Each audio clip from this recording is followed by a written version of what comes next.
ce trentenaire vient visiter sa nouvelle usine. 2 immenses entrepôts qu'il vient d'acquérir. Ici, au fond, on va mettre des chambres froides. On va stocker nos matières premières brutes. À côté, on va mettre les piments frais après triage. Là, on va mettre toutes les machines et ici, les produits finis. Diego Toairroy, 32 ans, est à la tête d'une entreprise de piments. Dans ces énormes cuves, il a commencé à installer sa production de pâtes de piment. Un produit qu'il va bientôt expédier par milliers de litres à Alibaba, le géant chinois du commerce en ligne. Mais ce n'est pas tout. Diego Toairroy vient de signer un contrat très juteux avec une société chinoise d'import-export. Un contrat de plusieurs centaines de millions de dollars pour l'exportation de piments secs. Bonjour à tous, j'espère que vous allez bien. Moi de mon côté, ça va, grâce à Dieu. Écoutez, une petite vidéo aujourd'hui après avoir fait la vidéo sur comment se légaliser pour pouvoir exporter ses produits au niveau international. Là, je vous fais une vidéo comment est-ce que vous pouvez trouver des acheteurs, des potentiels acheteurs pour vos produits du Congo pour pouvoir en fait vendre au niveau international. Et ça fait aussi suite par rapport à un commentaire que j'avais reçu par rapport à cette vidéo. Ça m'a permis, en tout cas, ça m'a donné la force pour pouvoir m'y mettre et faire cette vidéo. Donc, j'ai fait mes petites recherches. Et déjà, premièrement, comme je vous l'avais dit dans l'autre vidéo, il est important de pouvoir faire vraiment tous vos papiers, d'être en règle au niveau du Congo pour pouvoir proposer vos produits au niveau international. Alors, l'interview Parole à l'entrepreneur avec Michael qu'on a faite, il parle de ce point-là. Il parle du fait que il a eu à dépenser, il dépense chaque mois un peu d'argent pour pouvoir maintenir son bureau, son numéro RCCM. En fait, il fait vraiment tout pour rester légal au niveau du pays parce que en étant dans la réglementation, en étant formel, il peut en fait aller vers d'autres marchés que s'il était dans l'informel. En fait, ça lui ouvre les portes des grandes sociétés et aussi au niveau international parce que s'il n'était pas dans formel, s'il n'avait pas légalisé sa société, ça lui fermerait les portes. Et malheureusement, au Congo, il y a énormément de sociétés qui travaillent dans l'informel. En fait, quand vous travaillez dans l'informel, en fait, ça vous bloque dans un secteur où vous allez toucher que peut-être les particuliers. Ça vous aidera pas à grandir, à aller au niveau international. Donc, légalisez-vous dans les normes. Et la vidéo que j'avais faite sur comment est-ce que se mettre dans les règles, vous la trouverez dans ma chaîne. Et là, juste pour pouvoir vous dire les documents qu'il vous faut pour être légal au niveau du Congo, c'est d'avoir déjà premièrement un numéro RCCM. Ensuite, vous avez l'identification fiscale que vous devez avoir. Vous avez le certificat d'exportation qui est délivré par l'OFIDA. Et si vous êtes dans le domaine alimentaire, vous avez le certificat phytosanitaire ou sanitaire qui est délivré par l'ONC. Vous avez les certificats de conformité aux normes congolais ou internationales. Et vous avez également l'étiquetage qui doit être conforme. Donc, j'avais fait toute une vidéo par rapport à ça pour vous aider à savoir combien ça va vous coûter, qu'est-ce qu'il faut faire exactement. Donc, n'hésitez pas à vous référer à cette vidéo. Donc là, on va parler vraiment du domaine alimentaire parce que c'est ce que j'avais abordé également avant. Donc, je pense que ça peut être à peu près les mêmes documents pour d'autres, si vous voulez exporter d'autres produits. Donc, il faut à peu près les mêmes documents, bien évidemment, d'un produit à un autre. Peut-être que les certificats peuvent changer, donc il vous faudra vous renseigner par rapport au type de produit que vous voulez exporter. Donc, si vous avez besoin d'aide pour pouvoir vous mettre dans les règles, je vous avais déjà dit qu'il y avait, par exemple, Mabelecop qui pouvait aider les personnes qui sont dans le domaine alimentaire pour pouvoir se faire certifier au niveau de l'ECC et avoir tous les documents pour pouvoir exporter leurs produits au niveau international. Donc, n'hésitez pas à les contacter par rapport à ça. Et si vous voulez pas vous prendre la tête, vous avez des cabinets de certification locale ou au niveau de la douane ou qui peuvent vous aider pour pouvoir obtenir tous ces documents-là à votre place. Ça vous coûtera une petite somme, mais au moins ça vous évitera des grosses migraines. Alors pour pouvoir en fait, on va rentrer dans le vif du sujet, pour pouvoir en fait vous lancer dans l'exportation au niveau international, il vous faut déjà identifier les marchés porteurs où vous allez pouvoir vendre vos produits. Donc, ne cherchez pas à vendre partout. Donc, si vous vous éparpillez partout, vous allez aussi vous perdre. Donc, essayez de viser des marchés bien spécifiques ou un endroit bien spécifique, où vous souhaitez vendre. Donc là également, il y a des demandes, des produits tropicaux et exotiques. Par exemple, les marchés qui sont stratégiques actuellement, c'est l'Europe. Vous avez la France, la Belgique, l'Allemagne ou le Pays-Bas. Vous avez les États-Unis et le Canada également. Les pays du Golfe, Dubaï, Qatar, Arabie Saoudite, qui recherchent des produits exotiques. Et vous avez également, en fait, l'Afrique de l'Ouest qui également est demandeur de tous ces produits exotiques. Donc, ciblez bien votre marché. Est-ce que vous voulez être en Europe, aux États-Unis, dans les pays du Golfe ou en Afrique de l'Ouest? Cherchez à savoir exactement où vous voulez vendre et focalisez-vous sur cette zone-là et mettre tous vos efforts pour pouvoir contacter les acheteurs dans les pays que vous voulez. Ne vous éparpillez pas parce qu'au bout d'un moment, vous allez tellement être perdu que vous allez vous créer plus des nœuds dans la tête qu'autre chose. Alors, si vous voulez savoir déjà quelles sont les choses que dans ces pays-là, qu'est-ce qu'on recherche exactement et tout. Vous pouvez utiliser des outils comme Google Trends, Market Access Map. Vous avez également Alibaba Trends pour savoir quels produits sont recherchés. Donc, c'est vraiment important de faire ces genres de recherches parce que vous n'allez pas juste venir avec un produit comme ça, dire que voilà, je viens vendre ce produit-là. Si derrière, il n'y a pas de la demande, vous allez vous retrouver avec votre stock de produits entre les mains parce que personne ne le recherche. Donc, c'est toujours bien d'aller chercher un peu, d'aller faire des recherches pour voir quels produits sont demandés dans ce pays-là et pour que je puisse moi ramener des produits qu'ils veulent exactement en fait. Donc ensuite, vous avez la partie les clients internationaux que vous voulez viser. Donc les différents profils de clients en fait qui peuvent acheter vos produits en grande quantité. Donc là, vous avez exemple les importateurs et les grossistes de produits africains. Vous avez les épiceries fines et bio, souvent en Europe et aux États-Unis, vous allez trouver ce genre d'épicerie. Vous avez les restaurants africains ou exotiques, donc pour qui peuvent être intéressés par vos produits. Vous avez les boutiques en ligne également spécialisées, les distributeurs ethniques dans des pays un peu comme les États-Unis et les marques qui veulent proposer du private label, donc des produits que tu fais toi et ensuite eux ils peuvent apposer leur marque sur vos produits pour que eux ils deviennent en fait ils créent leur marque avec vos produits à vous. Donc vous créez un emballage neutre, vous leur envoyez et ensuite eux ils vont customiser avec leur marque, avec leur logo et tout et vendre ensuite aux clients. C'est vraiment une bonne idée pour les personnes qui ne veulent pas aller cibler les clients, les particuliers directement. C'est de trouver des personnes qui cherchent en fait les marques blanches, on appelle ça, aller faire des recherches sur internet et ensuite ils font que apposer leur logo, leur marque sur vos produits et ils revendent par la suite. Je ferai une vidéo par rapport à ça parce que j'ai fait pas mal de recherches et c'est vraiment intéressant comme de travailler avec les marques blanches, même pour créer votre marque de parfum, de cosmétiques et tout. C'est hyper intéressant. Je ferai une vidéo par rapport à ça, de comment est-ce que vous pouvez créer votre marque rapidement et à moindre coût sans avoir à fabriquer vos produits. Donc, restez branchés sur la chaîne par rapport à ça.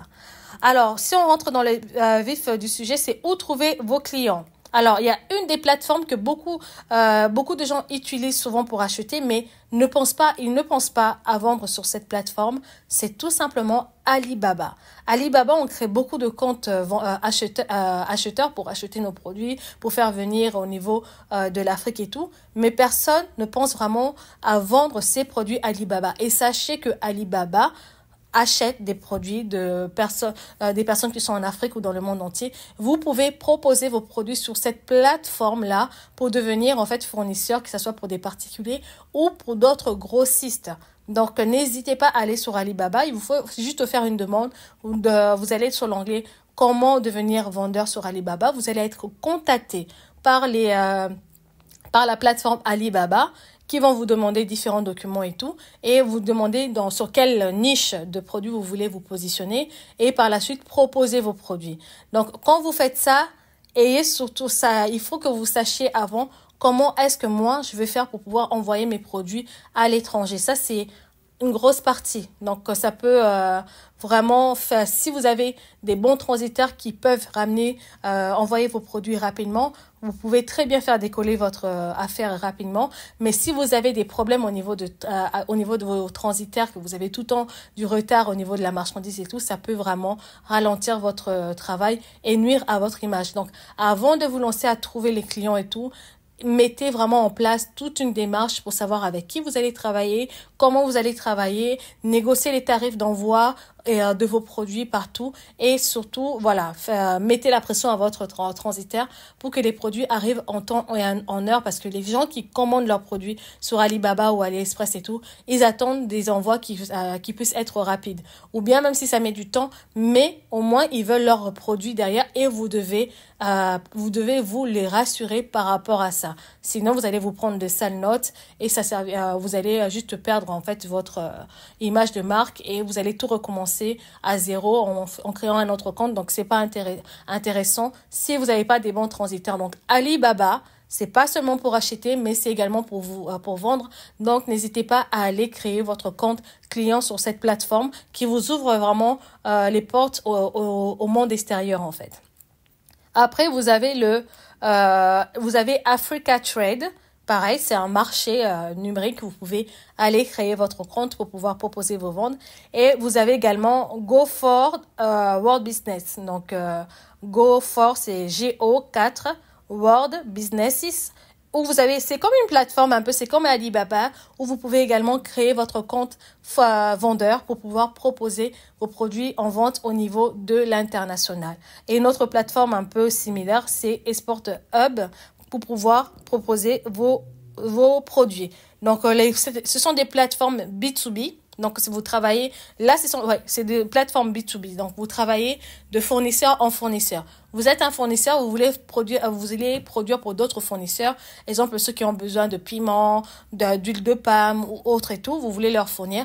Vous travaillez de fournisseur en fournisseur. D'ailleurs, c'est que je trouve que c'est hyper intéressant de travailler en B2B, donc de fournisseur en fournisseur, qu'en B2C, parce que de fournisseur en fournisseur, ils vont vous commander des grandes quantités. Derrière, au niveau de paiement, ils peuvent aussi être plus corrects.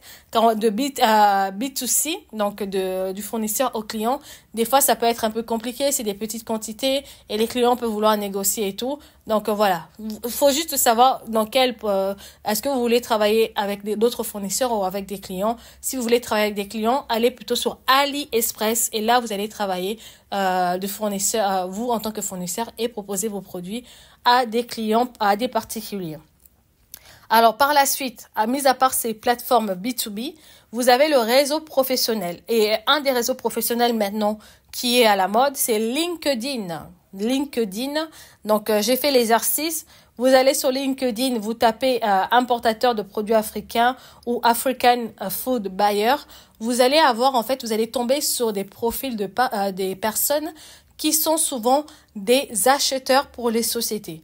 Donc, ça sera à vous de les contacter, de leur parler de vos produits, de vos projets et de demander des rendez-vous pour pouvoir proposer vos produits, que ce soit via Zoom, via téléphone, en venant sur place et tout, pour leur proposer des produits. Là, du coup, vous allez directement cibler les acheteurs des sociétés pour leur parler de ce que vous faites. Et ça, c'est hyper intéressant parce que aujourd'hui, le monde fonctionne par réseau. Si vous n'avez pas de réseau, vous aurez vraiment beaucoup de mal à décoller. Et LinkedIn est aujourd'hui une des plateformes qui fait travailler en fait énormément les réseaux. Donc, n'hésitez pas à aller créer votre compte LinkedIn et créez-vous un réseau via cette plateforme. Et surtout, prenez à votre mal à patience, contactez, rédigez des mails professionnels et contactez les différents acheteurs que vous allez trouver sur ce réseau pour présenter vos produits. Alors, par la suite, vous avez les chambres de commerce bilatérales. Donc, exemple, la chambre de commerce de la RDC et la France. Ce sont des endroits où vous pouvez aller pour essayer de discuter avec eux et voir avec eux comment est-ce qu'ils peuvent vous mettre en contact avec les différentes sociétés, exemple en France ou ailleurs dans le monde. Les chambres de commerce, il y a une chambre de commerce en général de différents pays dans chaque pays.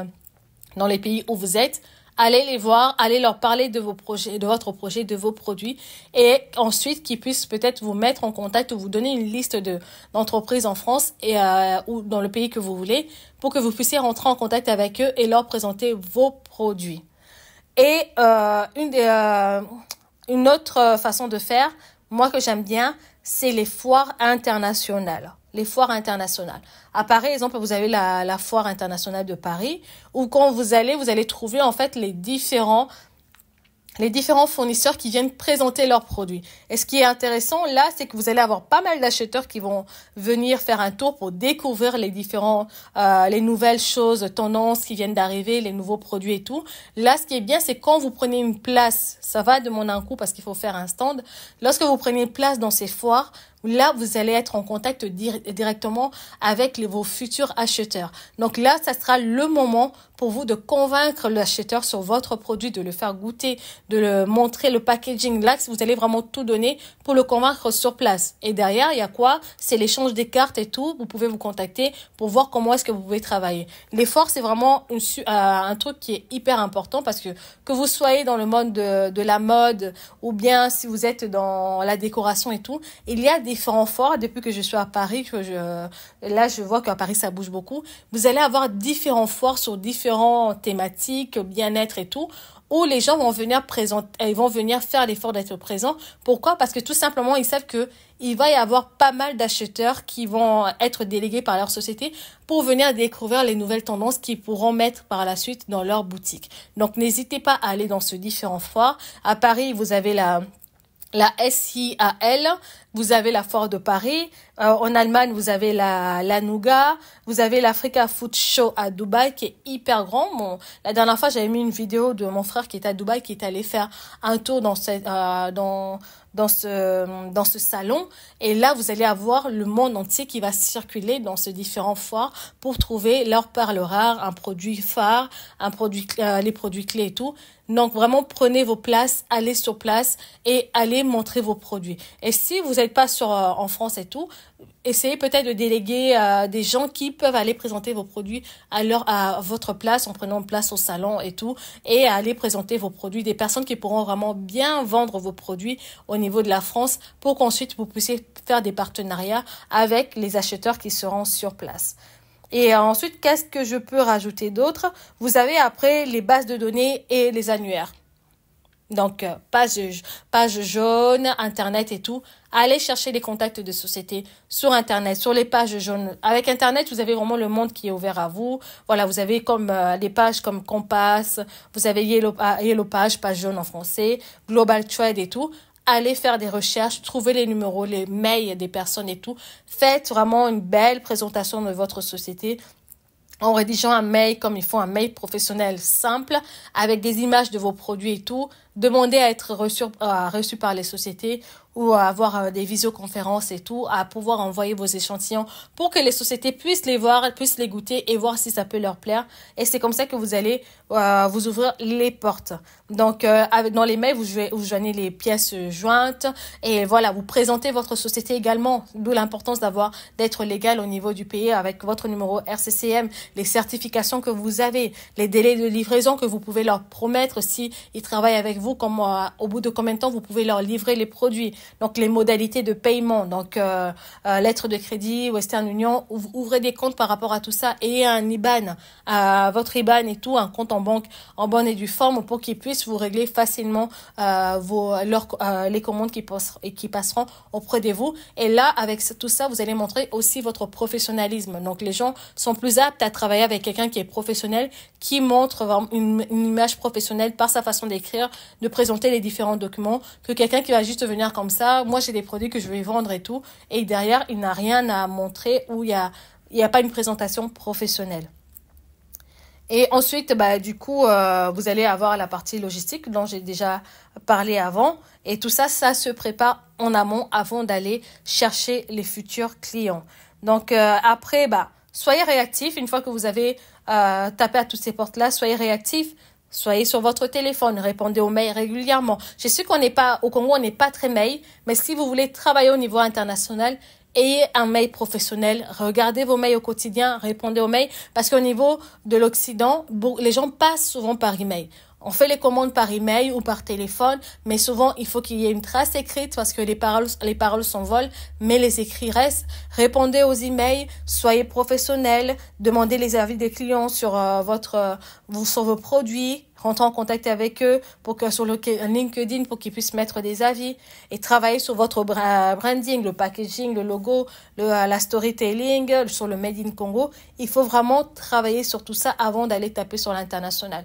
Ce qu'on propose, les produits qu'on propose au Congo, oui, des fois on va pas faire d'efforts et tout parce que quand on est au Congo, mais je sais pas pourquoi, beaucoup ne font pas vraiment des efforts au niveau packaging. Mais si vous voulez travailler à l'international, il va falloir vraiment travailler sur tous ces points-là, quoi. Donc, regardez aussi les normes au niveau, les nouvelles normes au niveau des allergènes, le recyclage, parce que c'est pas n'importe quel emballage que vous allez proposer au niveau international, parce que il y a des pays qui demandent à ce que les emballages soient des recyclables, qui vont pas accepter certains allergènes et tout. Donc, il faut vraiment faire un travail par rapport à tout ça. Donc voilà un peu ce que j'avais à vous dire.